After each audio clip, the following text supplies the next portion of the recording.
ஆனா ஒரு குழந்தை ஓடுறது மட்டும் இங்க அங்கேயே ஓடுறது மட்டும் அவங்களுக்கு காது கேட்டிருக்கு. முதல்ல அவங்க பயந்துருக்காங்க. இது என்னது, சரி மேபி கீழே இருக்கிற ஃப்ளோர் இல்ல கார்பெட் ஏதாவது பிரச்சனையோ அப்படின்னு சொல்லிட்டு நான் திரும்பி திரும்பி வந்து வச்சு பாக்குறேன். நமக்கு இதெல்லாம் கேட்டுச்சுன்னா எப்படி ரியாக்ட் பண்றது இதுக்கெல்லாம்? ஏன்னா நம்ம அதுக்காக நம்ம ப்ரிப்பேர்டாவே இல்லை இல்லையா இதுக்கெல்லாம். அதாவது நீங்க அந்த இடத்துல விபூதி ஸ்மெல் வர சான்ஸே இல்லை அப்படிங்கிற மாதிரி இடத்துல கூட வரும். ஆல்ரெடி பவர்ஃபுல்லா இருக்க ஒரு விபூதிக்கு திரும்பியும் நம்ம எவ்வளவு பவர் அதுக்கு வந்து ஏத்த முடியும் அப்படிங்கிறதுக்கு அதை ஒரு மருந்தா எப்படி மாத்துறது அப்படிங்கிறது தான். அதுக்கப்புறம் அந்த அடுத்த அபிஷேகம் முடியும் முன்னாடி அதை எடுத்து பொடிச்சு நான் இதுல போட்டு வச்சிருவேன். அதே மாதிரி நான் இப்போ நம்ம யாராவது வீட்டுல உடம்பு சரியில்லை, இல்ல யாராவது ஒரு எக்ஸாம் போறாங்க, இன்டர்வியூ போறாங்க, முக்கியமான ஒரு பிசினஸ் டீலிங்காக போறாங்க. ஸோ ஓம் சாய்ராம், நான் அனிதா பேசுறேன். எல்லாரும் எப்படி இருக்கீங்க? இன்னைக்கு வந்து வேல்மாறல் அதிசயங்கள், கொஞ்சம் வேல்மாறல் உணர்த்தும் குறிகள்னு சொல்லிட்டு ஒரு வீடியோ போட்டிருந்தேன். அதுக்கப்புறமா எனக்கு வந்து நிறைய விஷயங்களோட நிறைய பேர்கிட்ட இருந்து வந்த அந்த மெசேஜஸ், அவங்களுக்கு என்ன நடந்துச்சு, அதை வச்சு இன்னும் எவ்வளோ வந்து விஷயங்கள் நடக்கலாம், அவங்களுக்கும் நடக்க வாய்ப்பு இருக்கு அப்படிங்கிறது ஒன்று. அப்புறமா வந்து ரீசெண்டாக நான் ஒரு 1 or 2 வீக்ஸாக பார்த்தீங்கன்னா நான் வந்து புதுசாக ஒரு பழக்கத்தை, வேல்மாறல் பூஜையும் போது நான் புதுசாக ஒரு பழக்கத்தை வந்து ஆட் பண்ணிட்டேன். அது வந்து எனக்கு ரொம்ப எஃபெக்டிவாக இருக்க மாதிரி இருந்துச்சு. எனக்கு நல்ல ஒரு ரிசல்ட் எனக்கே கண்கூட தெரிஞ்சது. சரி, அதை உங்ககிட்ட ஷேர் பண்ணலாம் அப்படின்னு சொல்லிட்டு நினச்சேன். ஸோ இப்போ என்ன ஆச்சரியம்னா, நான் இந்த வீடியோ போட்டதுக்கு அப்புறமா நிறைய பேர் வந்து எனக்கு இப்படி பூஜையும் போது இப்படி நடந்துச்சு அப்படி நடந்துச்சு, அது வந்து அவ்வளோ நாள் வந்து அவங்களுக்கு தெரியாமல் இருந்ததெல்லாம் கூட நான் அந்த வீடியோ பார்த்ததுக்கு அப்புறமா அவங்க திங்க் பண்ணி ஆமா இது வந்து முருகனோட திருவிளையாடல் தான் இது அப்படின்னு சொல்லி நிறைய பேருக்கு உணர்ந்து எனக்கு வந்து கண்டினியூஸா எனக்கு மெசேஜஸ் வந்துட்டே இருக்கு. ஸோ அந்த விஷயங்களை வந்து நான் குரூப்பா பண்ணி ஒவ்வொரு வீடியோலையும் வந்து கொஞ்சம் கொஞ்சமா சேர்த்து நான் உங்களுக்கு தரேன். இன்னொன்னு அது வந்து என்னன்னா, ஒரே வீடியோவா ஃபுல்லா கொடுத்தோம் அப்படின்னா அது ஒரு மாதிரி நமக்கு வந்து ஒரு மாதிரி திகட்டுற மாதிரி ஆயிடும். ஏன்னா அவ்வளோ அதிசயங்கள் நடக்குது. வேல்மாறலோட பவர் வந்து இன்னதுன்னு சொல்லவே முடியல. ஸோ இப்போ நம்ம ஃபர்ஸ்ட் என்ன பார்க்கலாம் அப்படின்னா, ஒரு சகோதரி அவங்க துபாயில் இருக்காங்க. அவங்க வந்துட்டு 2 குழந்தை அவங்களுக்கு, அவங்க வேல்மாறல் பூஜை பண்ணிட்டு இருக்காங்க. அவங்க வந்து பூஜை பண்ணும்போது ஒரு நாள் அவங்க பசங்க வந்து 2 பேரும் தூங்கிட்டு இருந்திருக்காங்க. அவங்க ஹஸ்பண்ட் வந்து முடிச்சிட்டு இருந்திருக்காங்க. ஸோ இவங்க பூஜை முடிச்சதுக்கு அப்புறமா பார்த்தீங்கன்னா, பூஜை முடிச்சுட்டு ஹாலில் வந்து ஒரு குழந்தை வந்து சலங்கை போட்டுட்டு ஓடுற மாதிரி வந்து சவுண்டு கேட்டிருக்கு. அவங்க 2 பேருமே, இவங்களுக்கு மட்டும் இல்லை, அவங்க ஹஸ்பண்ட் 2 பேருக்குமே அது வந்து நல்லாவே காதில் கேட்டிருக்கு. ஆனால் வந்து அங்கே கண்ணாடி எதுவுமே பார்க்க முடியல. ஆனால் ஒரு குழந்தை ஓடுறது மட்டும் அங்கேயே ஓடுறது மட்டும் அவங்களுக்கு காது கேட்டிருக்கு. அவங்க பயந்துருக்காங்க. பயந்துட்டு அதுக்கப்புறமா இப்போ நம்ம பூஜை பண்ணும்போது இப்படி வந்து வேற எந்த ஒரு சக்தியும் வரக்கு சான்ஸ் இல்லை, இது வந்து அந்த பாலுமுருகனோட விளையாட்டு தான் அப்படின்னு சொல்லிட்டு அவங்களுக்கே நல்லா புரிஞ்சிருக்கு. இதை வந்து எனக்கு வந்து லாஸ்ட் வீக் எனக்கு மெசேஜ் பண்ணியிருந்தாங்க. அப்புறம் தான் எனக்கு தெரிஞ்சது, எனக்கு இவங்க மெசேஜ் பண்றதுக்கு ஒரு 3-4 நாள் முன்னாடி தான் வந்து அதே சலங்கை சவுண்டு எனக்கும் வந்து கேட்டுச்சு. அதை வந்து நான் மிஸ் பண்ணிட்டேன் ஆக்சுவலா. ஸோ இது ஒரு குறி அப்படிங்கிறது எனக்கு தெரியல. நான் வேல்மாறல் பூஜையை முடிச்சுட்டு வீட்டில் யாருமே கிடையாது, நான் மட்டும்தான் இருக்கேன். ஸோ பூஜையை முடிச்சுட்டு நான் ஹாலில் இருந்து நான் கிச்சன் போகிறதுக்காக போகும்போது என்னோட காலில் இருந்தே வந்து நான் கொலுசு போட்டது, சின்ன வயசில் போட்டது கொலுசே கிடையாது, என் காலில் இருந்தே வந்து நான் ஸ்டெப் வைக்கும்போது ஒரு சலங்கை சவுண்ட் கேட்டுச்சு. இது என்னது, சரி மேபி கீழே இருக்கிற ஃப்ளோர் இல்லை கார்பெட் ஏதாவது பிரச்சனையோ அப்படின்னு சொல்லிட்டு நான் திரும்பி திரும்பி வந்து வச்சு பார்க்குறேன். எனக்கு அதுக்கப்புறம் அந்த சவுண்ட் கேட்கல. நானும் அதை வந்துட்டு ஃப்ரீயாக விட்டேன். ஆனால் எனக்கு நல்லா தெரிஞ்சது அது சலங் அப்படின்னு சொல்லிட்டு ஒரே ஒரு ஸ்டெப் வச்சு எப்படி கேட்கும் அந்த மாதிரி தான் கேட்டிருந்தது. அப்போ நான் வந்து ஃப்ரீயா விட்டுட்டேன். அப்புறம் சிஸ்டர் எனக்கு அனுப்பிச்சதுக்கு அப்புறமா தான் எனக்கும் புரிஞ்சது, சரி ஓகே இந்த மாதிரி வந்து ஒரு திருவிளையாடல் தான் நமக்கும் நடந்திருக்கு அப்படின்னு சொல்லிட்டு நான் நினைச்சுக்கிட்டேன். இந்த குழந்தைங்க வந்து இப்ப எங்காவது குதிச்சு விளையாடுற சவுண்டு, குழந்தையோட குரல், மழலை குரல், இது மாதிரியும் வந்து சில பேருக்கு கேட்டிருக்கு. குதிச்சு விளையாடுறது எங்க இல்லை, நம்ம வீட்டில் தான் கேட்டுச்சு. ஸோ நான் இதே மாதிரி தான் மோஸ்ட்லி நான் பூஜை பண்ணும்போது மோஸ்ட்லி தனியாக தான் இருப்பேன். அப்போ வந்து என்னன்னா, அந்த ஒரு பெஞ்சில இருந்து ஒரு பையன் குதிச்சா எப்படி இருக்கும் அந்த மாதிரி கேட்டுச்சு. என்னடா நம்ம பையன் இல்லையே அப்படின்னு சொல்லிட்டு நானும் வந்து சுற்றி பார்க்குறேன். அதுக்கப்புறம் இதுவும் அந்த சலங்கை ரெண்டுமே பார்த்தீங்கன்னா எக்ஸாக்டா பூஜை முடிஞ்சு வித்தின் ஒரு ஃபியூ செகண்ட்ஸ்ல நடந்தது ஆக்சுவலி. ஸோ அந்த குதிக்கிற சவுண்டு பார்த்தீங்கன்னா அதுக்கப்புறம் எப்பவுமே ரிப்பீட் ஆகவே இல்லை. அப்புறம் வந்து இன்னைக்கு மலேசியாவில் இருக்க அந்த சிஸ்டர் சொன்னேன் இல்லைங்களா, அவங்களோட வீட்டில் வந்து ஆக்சுவலாக அது அடுத்த பார்ட் வீடியோ தான் போடணும். அன்னைக்கோட நிற்கல, ஆக்சுவலாக கண்டினியூஸாக அவங்க வீட்டில் வந்து மிராக்கிள்ஸ் நடந்துகிட்டே இருக்கு. அது வந்து அதில் ஒன்று பார்த்தீங்கன்னா அவங்களுக்கு ஒரு குழந்தை வந்து சிரிக்கிற சவுண்ட் வந்து கேட்டிருக்கு, பூஜை அறையில் கேட்டிருக்கு. ஸோ இது வந்து அவங்க சொன்னாங்க. இதெல்லாம் எனக்கு ரொம்ப ஆச்சரியமாக இருந்தது. ஏன்னா இதெல்லாம் ஒரு அசாதாரணமான விஷயங்கள் இல்லையா. இது வந்து நமக்கு இதெல்லாம் கேட்டுச்சுன்னா எப்படி ரியாக்ட் பண்ணுறது இதுக்கெல்லாம், ஏன்னா நமக்கு அதுக்காக நம்ம ப்ரிப்பேர்டாகவே இல்லை இல்லையா இதுக்கெல்லாம். அப்புறம் வந்து இன்னொரு சிஸ்டர் பார்த்தீங்கன்னா பால் காய வைக்கும் போது அதில் வந்து அந்த ஃபோட்டோ நான் போடுறேன் பாருங்க, கரெக்டாக ஓம் அப்புறமா அதில் ஒரு வேல் அப்படியே சரி இருந்தால் எப்படி இருக்கும், அப்படியே அச்சு அசலாக அப்படியே வந்துருந்தது. அவங்க இதை அனுப்பிச்சோன்னே எனக்கு வந்து உண்மையாக பக்குன்னு இருந்தது. என்ன ஏதோ டிராயிங் பண்ணி கிராஃபிக்ஸ் பண்ண மாதிரி இருக்குது அப்படின்னு சொல்லிட்டு நான் சொல்லியிருந்தேன். அதே மாதிரி சில பேர் வந்து இப்போ எனக்கு அந்த தீபத்துலேருந்து வேல் வந்த மாதிரியே வந்து சில பேர் அந்த மாதிரியும் வந்து அனுப்பிச்சிருந்தாங்க, வேல் வந்திருக்கு அப்படின்னு சொல்லிட்டு அனுப்பிச்சிருந்தாங்க. அப்புறம் வந்து நீங்கள் சம்மந்தம் இல்லாத எதிர்பார்க்காத ஒரு இடத்துல இருந்து விபூதி ஸ்மெல் வந்ததுனாலும் அதுக்கும் சான்ஸ் இருக்குது. அதாவது நீங்கள் அந்த இடத்துல விபூதி ஸ்மெல் வர சான்ஸே இல்லை அப்படிங்கிற மாதிரி இடத்துல கூட வரும் ஆக்சுவலி பார்த்தீங்க அப்படின்னா. ஸோ அதுவும் நடக்கவும் சான்ஸ் இருக்கு. திடீர்னு இது த்ரோட் பெயின் ஒரு மாதிரி நோஸ்லாம் ஒரு மாதிரி இருந்தது.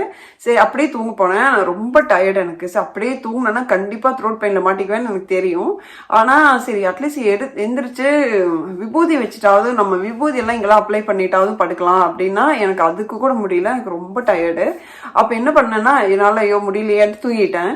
தூங்குறதுக்கு ஜஸ்ட் முன்னாடி பார்த்தீங்கன்னா அந்த பெட்ஷீட்ல இருந்து ஃபுல்லாக விபூதி ஸ்மெல்லு அப்பா அப்படின்னு இருந்துச்சு. எனக்கு உடனே அது எனக்கு அன்னைக்கு வந்து இன்ஸ்டண்ட்டாக எனக்கு புரிஞ்சிருச்சு, ஓகே இது வந்து நம்ம எந்திரிச்சு போகலினாலும் இது வந்து வேலோட வேலை அப்படின்னு சொல்லிட்டு நல்லா தெரிஞ்சது எனக்கு. அப்புறமா நான் தூங்கி எந்திரிக்கும் போது எனக்கு சுத்தமாக அந்த த்ரோட் பெயின் எதுவுமே இல்லை. ஸோ அந்த விபூதிக்கு வச்சு தான் இன்னைக்கு மீதி இருக்கிற அந்த வீடியோ பார்க்க போகிறோம். அதுக்கு எவ்வளோ பவர், அது ஆல்ரெடி பவர்ஃபுல்லாக இருக்க ஒரு விபூதிக்கு திரும்பியும் நம்ம எவ்வளோ பவர் அதுக்கு வந்து ஏற்ற முடியும் அப்படிங்கிறதுக்கு அதை ஒரு மருந்தா எப்படி மாத்துறது அப்படிங்கிறது தான் அடுத்த கண்டென்ட்டு. ஸோ அதுக்கு முன்னாடி நம்ம ஒரு விஷயம் யோசிச்சு பார்த்தோமா, இதான் நமக்கு தெரிஞ்சே இவ்வளோ விஷயங்கள்னா நம்ம அறிவுக்கு புலப்படாமல் எவ்வளோ விஷயங்கள் நடக்கும், நம்ம கண்டுபிடிக்க முடியாத மாதிரி சில விஷயங்கள் நடக்கும். இதெல்லாம் வந்து ரொம்ப சின்ன விஷயங்கள் கடவுள் பொறுத்தளவுக்கும். யோசிச்சு பார்த்தா நம்ம நார்மலாக நடமாடிட்டு இருக்கோம், அதுக்கு பின்னாடி இறைசக்தி எவ்வளோ தூரம் இயங்குது அப்படின்ட்டு நமக்கு தெரியவே தெரியாது. ஒரு பிரச்சனை நடக்கும்போது மட்டும் வந்து எனக்கு வேண்டுதல் நடக்கல அப்படின்ட்டு கடவுளை கோச்சிக்கிறோம், கடவுளை குறை சொல்றோம். ஆனா நம்ம நல்லா இருக்கும்போது அதுக்கு பின்னாடி கடவுள் எவ்வளவு வேலை செய்யறாரு, நம்மளோட வழிகளை எவ்வளவு தாங்கிக்கிறாரு அப்படின்னு சொல்லிட்டு நமக்கு தெரியறதே இல்லை இல்லையா. சரி ஓகே, இப்போ நம்ம விபூதியை மருந்தாக்கும் அந்த கண்டென்ட்டுக்கு போகலாம். ஸோ இப்போ பார்த்தீங்கன்னா இந்த கிண்ணத்துல தான் வந்து நான் வந்து கிட்ட காட்டுறேன், சந்தனமும் விபூதியும் கலந்து இருக்கும் ஓகேங்களா. ஸோ இதில் வந்து இந்த சந்தனம் எதுன்னா வேலுக்கு மேலே வந்து சின்னதாக உருண்டையாக பண்ணி, ஏன்னா என்னோட வேல் குட்டி அதனால எலுமிச்சை மேலே வைக்க முடியாதுன்னு சொல்லிட்டு சந்தனம் உருட்டி வச்சுருப்பேன். அபிஷேகம் முடிஞ்சதுக்கப்புறம் ஒவ்வொரு தடவை அபிஷேகம் போதும் உருட்டி வச்சுருப்பேன். அதுக்கப்புறம் அந்த அடுத்த அபிஷேகம் முடியும் முன்னாடி அதை எடுத்து பொடிச்சு நான் இதில் போட்டு வச்சுருவேன். அதே மாதிரி நான் அபிஷேகம் முடிஞ்சோன்னே ஒரு ஸ்டார் கோலம் வந்து சந்தனத்துலேயே வந்து அந்த அந்த ஸ்டார் கோலம் போட்டு அதில் நடுவில் வந்து திருநீரை விபூதியை போட்டு அதுக்கு மேலே ஒரு குட்டியாக ஒரு சின்ன மலை மாதிரி பண்ணி அதுக்கு மேலே தான் வந்து வேலை வச்சுருப்பேன். அப்போ வந்து என்னென்னா நெக்ஸ்ட் டைம் நீங்கள் வந்து அபிஷேகம் பண்ணும்போது அந்த மேலே இருக்கிற சந்தனமும் அந்த விபூதியும் தான் இதில் இருக்குது, இல்லை பட்ட சந்தனமும் விபூதியும். ஸோ ஆல்ரெடி இதுக்கு பவர் ரொம்ப அதிகம். ஸோ இதை நான் வந்து எப்படி யூஸ் பண்ண ஆரம்பித்தேன்னா, ஒரு முக்கியமான சமயத்தில் ஒரு 2 வீக்ஸ் முன்னாடி பார்த்தீங்கன்னா எனக்கு வந்து இது வேல்மாறல் பூஜை முடிஞ்சு மந்திரம் சொல்லி முடிச்சோன்னே விபூதியை வந்து வீட்டில் எல்லாருக்கும் வச்சு விடணும் அப்படிங்கிற மாதிரி ஒரு சூழ்நிலை வருது. அப்போது எனக்காகவே இது முருகர் உணர்த்தினதா இல்லை எப்படி எனக்கு தோணுச்சு அப்படின்னு தெரியல. இந்த மாதிரி நான் இதுக்கு முன்னாடி பண்ணதில்லை ஆக்சுவலி. அப்போ என்ன பண்ணேன்னா இந்த விபூதியை இந்த காம்பினேஷனை வந்து எடுத்துட்டு இப்படி வச்சுட்டு எல்லாம் சிந்துது. ஸோ இப்படி வச்சுட்டு அன்னைக்கு நான் திருத்தணியில் ஊற்றலும் அந்த வேல்மாறல் ஃபுல்லாக படிக்கிறதுக்கு ஒரு 20 மினிட்ஸ் ஆகும் டெய்லியும். ஸோ ஃபுல்லாக இப்படியே வச்சுட்டு திருத்தணியில் உதித்தருளும் ஒருத்தன் மலை வெறுத்தன் என் உளுத்தில் ஒரு கருத்தன் மேல் நடத்துகுகன் வேலே, இது மாதிரி ஃபுல்லாக 20 மினிட்ஸும் இப்படியே வச்சுட்டு நான் அந்த மந்திரம் சொல்லி முடித்தேன். அப்போ நமக்கு நார்மலாகவே தெரியும், நான் அதில் போட்டுறேன் இப்போதைக்கு. நமக்கு வந்து நார்மலாகவே வந்து தெரியும் விபூதி அப்படிங்கிற ஒரு விஷயம் பார்த்தீங்க அப்படின்னா எனர்ஜியை டிரான்ஸ்ஃபர் பண்ணுறக்கூடிய ஒரு மேடை விபூதிங்கிறது. இது நல்ல தமிழில் சொல்லணும் அப்படின்னா நம்மளுடைய சக்தி அல்லது ஆற்றலை வந்துட்டு கடத்தக்கூடிய ஒரு ஊடகம் அப்படின்னு சொல்லலாம். விபூதிக்கு அந்த பவர் இயற்கையாகவே உண்டு. விபூதியை வந்து இன்னும் அதுக்கு மேலே ஆற்றல் வந்து எப்படி கொண்டு வரலாம்னா, நம்ம வேல்மாறல் பூஜை பண்ணும்போது ஆல்ரெடி படிச்சுட்டு இருக்கிறவங்களுக்கு நல்லா தெரியும். நீங்கள் வந்து ஃபுல்லாக இன்வால்மெண்ட்டோட கவனம் சிதறாமல் நீங்கள் படிக்கும்போது உங்களோட பாடியிலையும் மைண்ட்லேயும் வந்து நிறைய சேஞ்ச் இருக்கும். அப்போ நீங்கள் இந்த விபூதியை வந்து வச்சுட்டு நீங்கள் அந்த மந்திரத்தை உச்சரிக்கும் போது அதுக்கு பவர் வந்து பல மடங்கு அதிகமாகும். சில சமயம் பார்த்தீங்கன்னா விபூதிக்கு அப்படியே தெரிச்சு விழுகும், டக்குன்னு சவுண்டோட விழுகும். அதெல்லாம் வந்து அது எப்படி நடந்துச்சுன்னு எனக்கு தெரியாது, அந்த மாதிரி இருக்கும். ஸோ உங்களால் அப்படி ஃபுல்லாக வைக்க முடியல அப்படின்னா நீங்கள் வந்து அந்த கடைசியாக ஒரு 20 டைம்ஸ் நீங்கள் சொல்லுவீங்களா, அப்போ கூட அது வந்து நீங்கள் எடுத்து வச்சுட்டு அதை சொல்லி முடிச்சுட்டு அதுக்கப்புறமா வீட்டில் இருக்கிற எல்லாருக்கும் அதை இட்டு விடுங்க.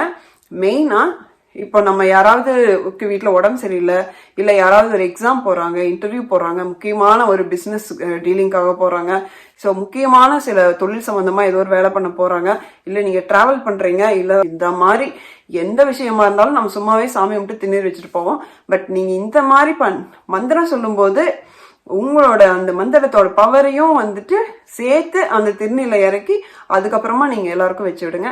அப்படியே நம்ம எங்கேயும் போகல, 4 பேருக்கு வீட்டில் இருக்கும், 4 பேர் வீட்டில் தான் இருக்கோம் அப்படின்னா கூட நீங்கள் அதை பண்ணிவிட்டு 4 பேருக்கும் அந்த திருநீரை வந்து வச்சு விடுங்க. மாற்றி அது பார்க்கும்போதே அந்த வைபே வந்து ஆக்சுவலி நல்லாயிருக்கும். ஆக்சுவலி இது நீங்கள் கண்டிப்பாக ட்ரை பண்ணிட்டு எனக்கு சொல்லுங்கள். நீங்கள் கண்டிப்பாக இதில் வந்து ஒரு சேஞ்ச் வந்து ஃபீல் பண்ணுவீங்க. மெயினாக இப்போ உடம்பு சரினா ஒருத்தங்களுக்கு தலை வலிக்குன்னா தலையில் அப்ளை பண்ணுங்கள், இல்லை கழுத்து வலிக்குன்னா கழுத்தில் கை வலிக்குன்னா கையில் அப்ளை பண்ணுங்கள். இந்த மாதிரி வந்து நீங்கள் அப்படி அப்ளை பண்ணும்போது அந்த ஃபீலிங்கோட அதை முடிச்சுட்டு ஒரு வார்த்தை எதுவுமே பேசாமல் நீங்கள் போயிட்டு அவங்களுக்கு அப்ளை பண்ணிவிட்டு அப்படியே ப்ரே பண்ணிவிட்டு பாருங்கள். அந்த விபூதி வந்து மருந்தாக மாறுறது நீங்கள் கண் கூட பார்ப்பீங்க. இது வந்து என்னோட சொந்த எக்ஸ்பீரியன்ஸ்லேருந்து நான் சொல்கிறேன். ஸோ இது எல்லாரும் நீங்கள் பண்ணால் நல்லாயிருக்கும் அப்படின்னு சொல்லிட்டு எனக்கு தோணுச்சு. வீடியோ உங்களுக்கு பிடிச்சிருந்ததுன்னா லைக் பண்ணிக்கோங்க, உங்கள் ஃப்ரெண்ட்ஸ் கிட்ட வந்துட்டு ரிலேட்டிவ்ஸ் கிட்டலாம் ஷேர் பண்ணுங்கள். சப்ஸ்கிரைப் பண்ணாதவங்க சப்ஸ்கிரைப் பண்ணிக்கோங்க. அடுத்த வீடியோ வந்து வர்ற வரைக்கும் ஓம் சாய்ராம்.